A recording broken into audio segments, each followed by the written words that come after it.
নমস্কার বন্ধুরা, welcome to paranormal care. আজকের যে ঘটনাটা সত্য ঘটনা আমি আপনাদের সঙ্গে শেয়ার করব, এবং শুধু শেয়ার করব না, যেটা আমি বলছি এটা আমি নিজে এই কেসে ইনভলভ ছিলাম, যেহেতু আমি একজন paranormal investigator. And evil energy বা কোনো ধরনের এনার্জিকে যদি বা কোনো জায়গায় ট্র্যাপ হয়ে থাকে বা ডিস্টার্ব যেগুলো হয়ে থাকে আমাদের নিত্য নৈমিত্য জীবনে, সেখান থেকে ক্লেনজিং করার কাজও আমি করে থাকি। ফলে 2016 সালে এই ঘটনাটা আমার খুব ভালো করে মনে আছে। বুঝতেই পারছেন 2016, এটা 2024। তখন সোশ্যাল মিডিয়াতে আমি এই সমস্ত জিনিসগুলো শেয়ার করতাম না, কিন্তু অফলাইনে মানে স্বাভাবিক অবস্থায় সাংসারিক জীবনে অনেক মানুষকে অনেক দিক দিয়ে এই সমস্ত ব্যাপারে হেল্প করে এসেছি। বেশ ভালো মনে আছে। তবে বলে রাখি, এখানে এই ঘটনাটা এতদিন পরে এই কারণে শেয়ার করছি, যাদের সঙ্গে ঘটেছিল তাদের পারমিশন। এটা এমনই একটা সেন্সিটিভ ঘটনা, এবং বলতে পারেন এটা একটা অ্যাডাল্ট কন্টেন্ট বলতে পারেন, কারণ এটা কোনো মাইনর বা মাইনরসদের জন্য নয়। প্লিজ আপনারা কানে হেডফোন লাগিয়ে এটাকে শুনবেন, কারণ কিছু শব্দ আছে বা কিছু কথা উল্লেখ করা হচ্ছে এখানে, নাহলে ঘটনাটা বোঝা যাবে না। যেখানে সম্পূর্ণ এটা একজন প্রাপ্তবয়স্কদের জন্যে। তো তাদের পারমিশন তারা নেই, এবং তারা পারমিশনও দেয়। বাট কোথায় থাকেন, কোথা থেকে ঘটনাটা আসে, এবং নেম, প্লেস, এভরিথিং আমি এখানে হাইড রাখছি। জাস্ট একটা গল্প আকারে ঘটনাটাকে আমি আপনাদের সঙ্গে শেয়ার করছি। 2016 সালের মে মাস, ঝড় বৃষ্টি হচ্ছিল সেদিন, খুব ভালো মনে আছে। এই কারণে সন্ধ্যাবেলার দিকে আমার কাছে একটা কল আসে, যে যথারীতি রিসিভ করি, এবং একটা মেল ভয়েস আমার অপোজিট সাইড থেকে। আপনি কি শান্তনু দাস? আমি বললাম হ্যাঁ। বলছে আপনার সঙ্গে ইমিডিয়েট কি দেখা করা যায়? বললাম নিশ্চয়ই যায়, কিন্তু এখন তো সন্ধ্যাবেলা, আপনি যেখানে থাকেন উনি খুব একটা বিশেষ ডিস্টেন্স নয়। তো বললো দাদা আমি আজকেই আপনার সঙ্গে দেখা করতে চাই, যদি আপনার কোনো অসুবিধে না হয়। তো আমি কিছুক্ষণ এদিক ওদিক ভেবে ভাবলাম এটাই, যে খুব হয়তো এমার্জেন্সি। আমি রিটার্ন জিজ্ঞেস করলাম রিপ্লাইতে, যে ঘটনাটা কি একটু বলতে পারবেন? তো উনি তখন ওই তার সাইড থেকে বললো, দাদা আমি এরকমভাবে বলতে পারবো না, কিন্তু আমি খুবই অসুবিধে বোধ করছি অনেক দিন ধরে, অনেক মাস ধরে। ফলে আপনার নাম্বারটা একজনের কাছ থেকে পেয়েছি। নাম্বারটা যার থেকে পেয়েছি, যিনি যে নাম যখন বললেন আমাকে, তার বাড়িতে ক্লেনজিংয়ের কিছু প্রবলেম ছিল, কিছু নতুন বাড়ি হওয়াতে সেখানে ক্লেনজিং করেছিলাম। তো যথারীতি ঘটনার গুরুত্ব বুঝে আমি তাকে তখনই আসতে বলি। মোটামুটি ধরে রাখুন 1 ঘন্টার মধ্যেই উনি আমার বাড়ির সামনাসামনি এসে আমাকে একটা কল দেয়, মোবাইলে কল করে। এবং তখন কিন্তু আমার ল্যান্ডফোনও ছিল, সেই সময়কার ঘটনার কথা বলছি। তো যথারীতি প্রথম যেহেতু আমি ভাবলাম যে না, রাস্তায় আগে ডিসকাস করি, তারপর দেখুন ব্যাপারটা হচ্ছে সবাইকে তো সবসময় অ্যালাউ করা যায় না, প্রাইভেসি বলেও একটা ব্যাপার থাকে।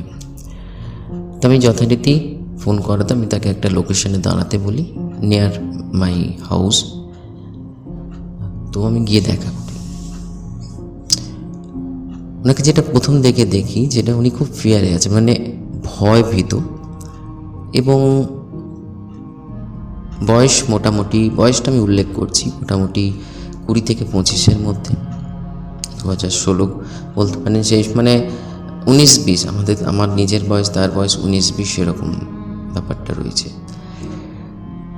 কিন্তু তার ফেস একটা ডার্কনেস, একটা ডার্ক জিনিস অনুভব করে। হ্যাঁ, এখানে আরেকটা জিনিস বলে রাখা ভালো, সেই সময় 2016 সময় আমি প্র্যাকটিক্যালি, এটা তো আমার সেকেন্ডারি অপশন, মানুষকে হেল্প করে থাকি এই দিক দিয়ে। প্র্যাকটিক্যালি তখন আমি ছুটিয়ে কাজ করছি গ্রাফিক্স ডিজাইনের উপর। তো প্রথম তাকে দেখে তো বুঝেই গেছি যে প্রবলেম কিছু ডার্ক এনার্জি সাইডের দিক দিয়ে তবুও তাকে জিজ্ঞেস করলাম আপনি কি কোনো কী ধরনের কাজ আছে আমার সঙ্গে। তো উনি তখন বললেন যে দাদা আমি একটা জায়গায় বসতে পারবো। বললাম হ্যাঁ চলুন, আমাদের এখানে একটা পার্ক রয়েছে, চিলড্রেন পার্ক বলে, সন্ধ্যাবেলার দিক থেকে মোটামুটি ফাঁকাই থাকে। তো আমরা সেখানে বসলাম। বসার পরে উনি আমাকে যেভাবে বললেন আমি ঘটনাটা শেয়ার করছি আপনাদের সঙ্গে। তারপরও প্রত্যেকটা একটু কুইকলি এগোবো যাতে বিশাল বড় একটা এপিসোড না হয়ে যায়। বিগত 6 মাস, 5.5 থেকে 6 মাস আমি একটা অ্যাফেয়ারে জড়িত। আমি জিজ্ঞেস করলাম মানে অ্যাফেয়ারে জড়িত মানে আপনি ক্লিয়ারভাবে খুলে বলুন। তখন উনি বললেন হ্যাঁ আমি টোর টাইটেলটাই মানে খুলে বলছি।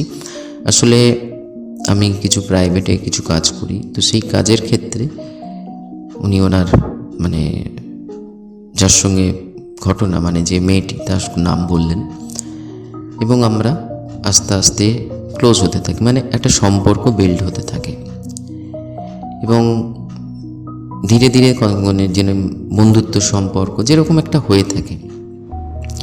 আমরা রেগুলার মিট করতাম, রেগুলার দেখা করতাম কাজের মধ্যেই। এবং ব্যাপারটা হচ্ছে যে সবথেকে সুবিধে সেটা হচ্ছে যে আমি যে কাজে ইনভলভ ও ওই কাজে ইনভলভ, মার্কেটিংয়ের একটা কাজের মধ্যে ইনভলভ ছিল। কিন্তু ঘটনা ধীরে ধীরে শুরু হলো, শুরু থেকেই নয় বলতে পারেন 1-1.5 মাস পর থেকে আমরা বিভিন্ন জায়গায় একসঙ্গে কাজে যেতাম, মিট করতাম, আবার অনেক সময় আলাদা আলাদা প্লেসে যেতে হতো। তবে একটা কোনো মিটিং স্ট্যান্ড আমরা ঠিক করতাম যেখানে আমরা দাঁড়িয়ে অন্তত 5-10 মিনিট আলোচনা করে আমরা যে যার বাড়ি চলে যেতাম। এই করতে করতে ঘনিষ্ঠতা আরও বাড়ে, আরও আমরা ডিপ রিলেশনশিপের মধ্যে জড়িত হই।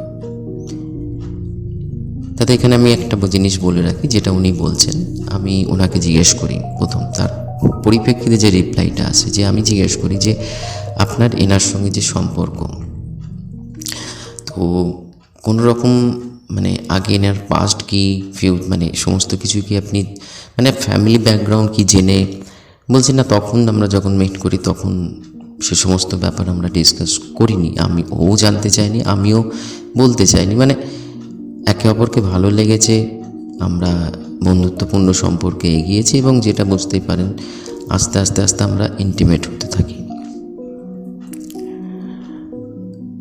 নেক্সট আমি জিজ্ঞেস করলাম তারপর কি হলো। উনি যেটা বললেন,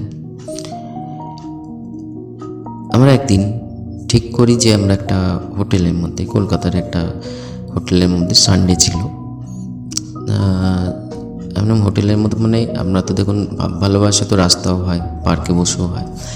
তখন উনি বললেন যে না আমরা এমন একটা সম্পর্কে বুঝতে পারছেন, আমি ঠিক তখন একটু ইতস্তত বোধ করছিলাম। দেখুন আপনি যদি ইতস্তত বোধ করেন তাহলে কিন্তু আমার পক্ষে যে কারণে আমার কাছে এসছেন আমি কিন্তু আপনাকে সেরকমভাবে সহযোগিতা করতে পারবো না। আপনি খুলে বলুন, নির্দ্বিধায় বলুন, যা বলবেন।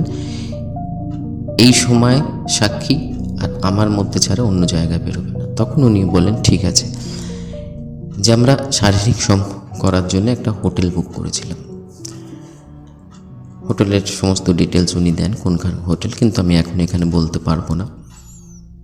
কিন্তু যখন দাদা আমি ওর সঙ্গে ঘনিষ্ঠতা মানে ধীরে ধীরে যখন বুঝতেই পাচ্ছেন যে এই ধরনের ব্যাপারে কি হতে থাকে, আমরা সম্পূর্ণ যখন নির্বস্ত হই এবং আস্তে আস্তে আমরা যখন আরও ক্লোজে আসি, আমি একটা অদ্ভুত ধরনের জিনিস লক্ষ্য করি।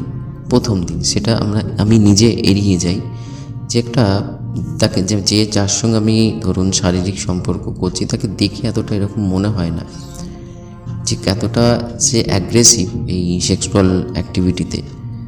বাট আমি কিন্তু খুব ব্যথা অনুভব করছিলাম বা মানে ইরিটেশন বোধ করছিলাম, যেটার জন্যে আমি হোটেল বুক করলাম বা একটা যে আনন্দ, একটা ইচ্ছে, সেই মুহূর্তে মনে হচ্ছে কখন জিনিসটা কমপ্লিট হবে এবং একটা অদ্ভুত ধরনের ফিলিংস আমার মধ্যে জাগে যে কোনো ভৌতিক ব্যাপার তখনও কিন্তু মাথায় আসেনি যে দেখি তো এরকম মনে হয় না, কিন্তু এটা এতটা অ্যাগ্রেসিভ কী করে হয় একটা মেয়ে। বা হয়তো তখন নিজের মনকেই বোঝাই যে হয়তো ব্যাপারটা স্বাভাবিকই আমার হয়তো অড লাগছে, যেহেতু প্রথম আমি এই ধরনের একটা অ্যাক্টিভিটিসে মানে রোল প্লে করছি, মানে যুক্ত হয়েছি। তো যথারীতি জিনিসটা কমপ্লিট হয় এবং তারপরে সে আবার স্বাভাবিক এবং নর্মাল বিহেভ করে, এবং সেই মুহূর্ত আমি মানে তার সঙ্গে কথা বলছি, অথচ এটা ভাবছি যে যা কিছু আমার সঙ্গে ঘটলো, যা কিছু হলো, এই কি ছিল না কি ব্যাপারটা, আমি জাস্ট অনেক রকম হাজার রকম চিন্তা মাথায় চলছিল। সেই দিনে আমি আর বিশেষ কিছু কথা না বলে যেটুকুনি হাই হ্যালো ইত্যাদি করার পর মানে বুঝতেই পারছেন যে প্রথম ব্যাপারটা তো তার মধ্যেও পরে দেখে একটা ইতস্তত বোধ এবং আমার মধ্যেও ছিল, আমি এটাকে আপনাকে আমি অস্বীকার করছি না। তো আমরা যে যার নিজেদের বাড়ি চলে যাই। কিন্তু এরপরে মানে আমি এই জিনিসটাকে এড়াতে চাই। হ্যাঁ, দেখা সাক্ষাৎ করি, গল্প করি, ক্যাফেতে যাই, ইত্যাদি জায়গা যাই, খাওয়া দাওয়া চলে, ইয়ার্কি ঠাট্টা চলে, কিন্তু দিনে দিনে জিনিসটা অদ্ভুত ধরনের একটা আকৃতি নেয়। আমি জিজ্ঞেস করি কীরকম আকৃতি। প্রথম কথা হচ্ছে যে আমাদের সঙ্গে ধরুন এই অবস্থাতে এই বিগত 5.5-6 মাস আমরা মিনিমাম বলতে পারেন 15-16 বার ক্লোজ হয়েছি, এবং এই 15-16 বার সেম জিনিস আমি লক্ষ্য করি যে একটা অদ্ভুত ধরনের জিনিস, এবং সবথেকে বড় জিনিস হচ্ছে কিছুদিনের মাথায় আমরা যখন শারীরিক খুব ঘনিষ্ঠ হয়ে পড়ি, সে আমার উপর ছিল এবং তার বেশভূষা এবং তার মানে এক্সপ্রেশন সম্পূর্ণভাবে একটা অন্য মানুষের পরিচয় দিচ্ছিল। যেন মনে হচ্ছে যে তার মধ্যে কেউ যেন বলে না যে ভর করেছে, ওই রকম টাইপের লাগছিল। এবং বলতে পারেন যে শারীরিক সম্পর্ক হলে ছেলে হোক মেয়ে হোক, উনি আমাকে বললেন আপনি একজন অ্যাডাল্ট মানুষ, তো বুঝতেই পারছেন যে একটা যে আনন্দ বা যে অনুভূতি আমার, কিন্তু সেসব যেহেতু শরীর রয়েছে, শরীরের মধ্যে হয়েছে, কিন্তু মেন্টালি আমি স্যাটিসফাই নই, কারণ সে প্রচণ্ডই স্যাটিসফাই, তাকে দেখে মনে হয়, কিন্তু আমি স্যাটিসফাই নই। আমার মনে হয় যখনই আমরা শারীরিক সম্পর্কে যুক্ত হই তখনই তাকে আমি অন্য একটা ক্যারেক্টারে দেখি। তো আমি যেটা প্রথম দেখুন ফার্স্ট এই কেসটাতে এখানে আমি বলে রাখি, আমাকে অনেক কিছু ভাবিয়েছে, অনেক কিছু শিখিয়েছে। প্রথম যেটা আমার মনে হয় যে মেন্টালি কোনো ডিসঅর্ডার হতে পারে, কিন্তু সাইড বাই সাইড যেহেতু আমি প্যারাসাইকোলজির ওপরও পড়াশোনা আমার আছে, তো এবং প্যারানর্মাল অ্যাক্টিভিটিস আমি অনেক কিছুই দেখেছি, তো সেই চিন্তাটাও আমি ছুঁড়ে ফেলে দিইনি। তা আমি ওনাকে বলি যে আপনার সঙ্গে তো কথা হলো এতটা, আমি ওনার সঙ্গে একবার মিট করতে চাই। তখন উনি বলেন যে আমি বন্ধু হিসাবে মিট করবো, আমি যে আপনার কাছে এসেছি এই সমস্ত ঘটনা আমরা যে আলোচনা করলাম প্লিজ কাইন্ডলি বলবেন না, কিন্তু বন্ধু হিসাবে যদি মিট করাতে বলেন তাহলে আমি নিশ্চয়ই করাতে পারি, আমি যেভাবেই হোক আপনি মিট করান। এবং তাকে সেই দিন আমি একটা অ্যাডভাইস, দেখুন ওনার কোনো মেন্টাল ডিজিজ নেই তো, যতদিন ধরুন অনেক সময় কিছু কিছু ছোটোবেলার ব্যাপার বড়োবেলায় সেটা স্প্লিট পার্সোনালিটির একটা আকার নেয়, যে আপনি নর্মাল অবস্থায় তাকে বুঝতে পারছেন না, কিন্তু যখন আপনারা ইন্টিমেট হচ্ছেন, যখন শারীরিক সম্পর্কের মধ্যে বদ্ধ হচ্ছেন বা যুক্ত হচ্ছেন, তখন কিন্তু আপনি বলতে পারেন যে তার সেই সত্তাটা বাইরে আসছে। তো উনি আমাকে বললেন দেখুন আমাদের আলাপ তো খুব বেশি নয়, বাট যেটুকুনি আমি বুঝেছি যে আপনি যেটা বলতে চাইছেন সেটা বুঝতে পেরেছি, কিন্তু তাকে দেখে কোনো দিন সেরকম মনে হয়নি। ইনফ্যাক্ট যখন আমরা প্রথম মানে শারীরিক সম্পর্কটা, সে যথেষ্ট মানে একটা মানে নারী হিসাবে তার মধ্যে একটা লজ্জা অনুভব করি, কিন্তু যখন খুলেই বলছি যখন বিছনায়, তখন কিন্তু তাকে অন্য ক্যারেক্টারে দেখি। আমি ঠিক আছে আপনি একটা কাজ করুন, আমাদের মধ্যে একটা ডেট ঠিক হয়, আমি এই ডেটের মধ্যে আমি যাব, আপনারা এরকম আসতে না পারলেও কোনো একটা নিয়ার লোকেশন করবেন যাতে আপনাদেরও সুবিধা হয় আমারও সুবিধা হয়, কোনো একটা পার্কে ন্যাচারাল জায়গায় আমরা মিট করব। তো সেই জায়গাটা যেটা মিট হলো সেটা হচ্ছে সল্টলেক সেক্টর, আমি সেই প্লেসটা বলছি, এতে সেন্ট্রাল পার্কে আমরা তিনজনে মিট করেছিলাম, মানে দেখা করেছিলাম। তো যথারীতি যেমন প্ল্যানিং ছিল যে আমি ওনার বন্ধু, অনেক দিনকার মানে ক্লোজ ঠিক বন্ধু নয়, কলেজ লাইফের বা পড়াশোনার লাইফের বন্ধু, দেখা হয়েছে, সেই জন্যে দেখা করাতে এসেছি। তো আমি যেটা আমার ফার্স্ট অবজারভেশন, এটা যথেষ্ট ভদ্র এবং সভ্য এবং কথাবার্তা খুবই ভালো। কোনো রকম কোনো মেন্টাল আপনি প্রবলেম বুঝতেও পারবেন না। কিন্তু মাঝে মাঝে যেটা আমি খুব সূক্ষ্মভাবে অনুভব করি, অন্যমনস্কতা আমি সেটা অনুভব করি। মানে ধরুন আমার সঙ্গে ফেস টু ফেস কথা হচ্ছে, সেও আমার দিকে তাকিয়ে, আমি তাকিয়ে, হঠাৎ করে ধরুন 5-10 সেকেন্ডের জন্যে কথা বলছে কিন্তু দেখছে অন্যদিকে, এবং দেখার চাউনি একটা অ্যাবনর্ম্যালিটি আমি লক্ষ্য করি। তো যথারীতি আমরা আলোচনার মধ্যে এমনি আর কি ঠাট্টা, এই প্ল্যানিং মানে ফিউচার প্ল্যানিং ইত্যাদি নিয়ে আমরা আলোচনা করি। মানে যে কোনোভাবে আমি বোঝবার চেষ্টা করছিলাম কোনো মেন্টাল ডিজিজ কিনা। তো যথারীতি যতক্ষণ প্রায় 1-1.5 ঘন্টা আমরা ওখানে থাকি, টুকটাক খাওয়া দাওয়াও করি। মানে বাইরে ওখানে দেখবেন যারা যারা সেন্ট্রাল পার্কে গেছেন, টুকটাক খাবার দোকান আছে, প্যাটিস এই সমস্ত ব্যাপার, ঝালমুড়ি ইত্যাদি, চা খাওয়া হয়, এবং পুরোটাই আমি অবজার্ভ করার চেষ্টা করেছি যে এটা কী ব্যাপার। দেন এরকম চলতে থাকে, আমি মিট করতে থাকি এবং তাকে বলেও দিই, ফোনে তো আদান প্রদান হয় কথা, যে আমি বন্ধু হিসেবেই থাকবো, কিন্তু ধীরে ধীরে আমি কিন্তু ঢুকবো, এবং না হলে কিন্তু বুঝে যাবে না। মানে আমরা কিন্তু ওই বাইরে আমরা মিট করব, দেখা করব, হয়ে যাবে, এরকম তো করলে হবে না। তো যথারীতি 4-5 বার মিটের পর, এই সময়টা আমার অনেক দিন লেগেছিল, প্রায় এই কেসটা হ্যান্ডেল করতে বুঝতেই আমার সময় লেগেছিল 1 মাসের উপর।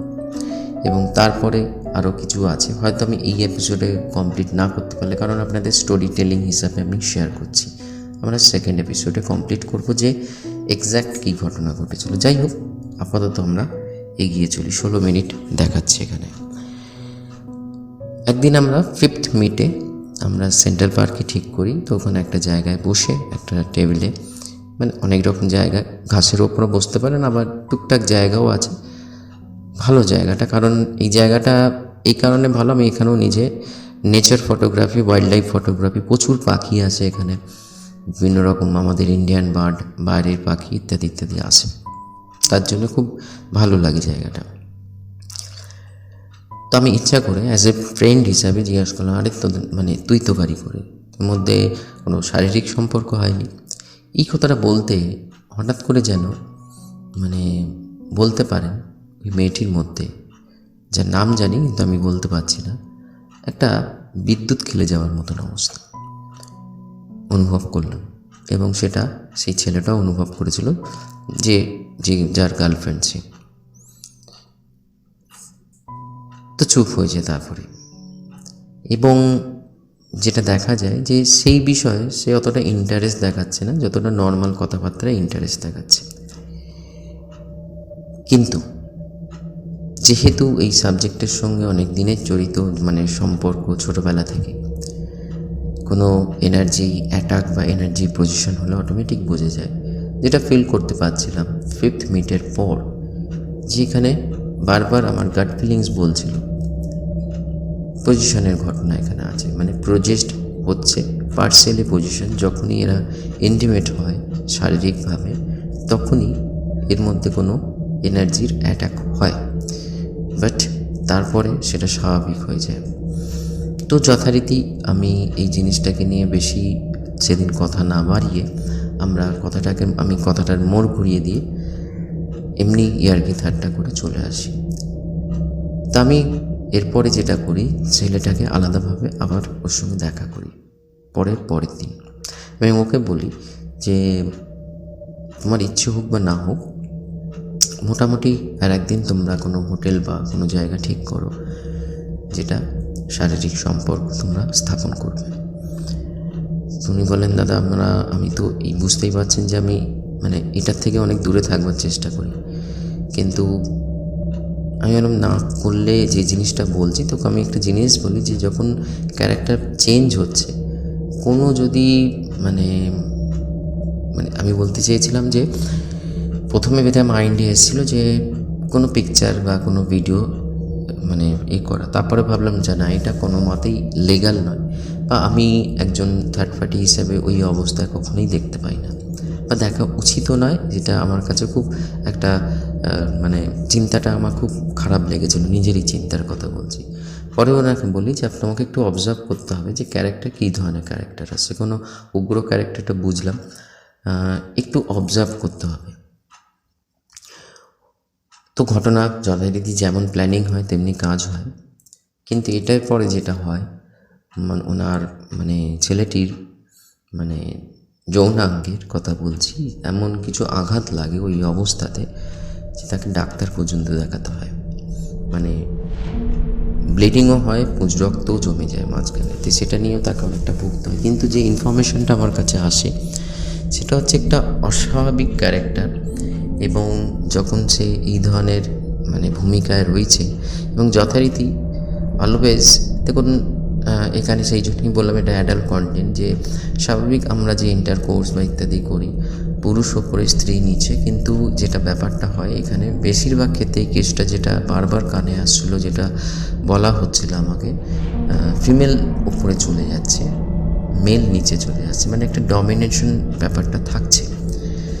এবং তার যে বিহেভিয়ারগুলো সেটা সম্পূর্ণ একটা বলতে পারেন একটা পুরুষ আকৃতির বিহেভিয়ার, এবং তার মধ্যে ভাষারও অল্প বিস্তর ধীরে ধীরে চেঞ্জ হতে থাকে, যে ভাষাটা সে চট করে বুঝতে পারে না, কিন্তু আমার কাছে ইনফরমেশনটা আসে।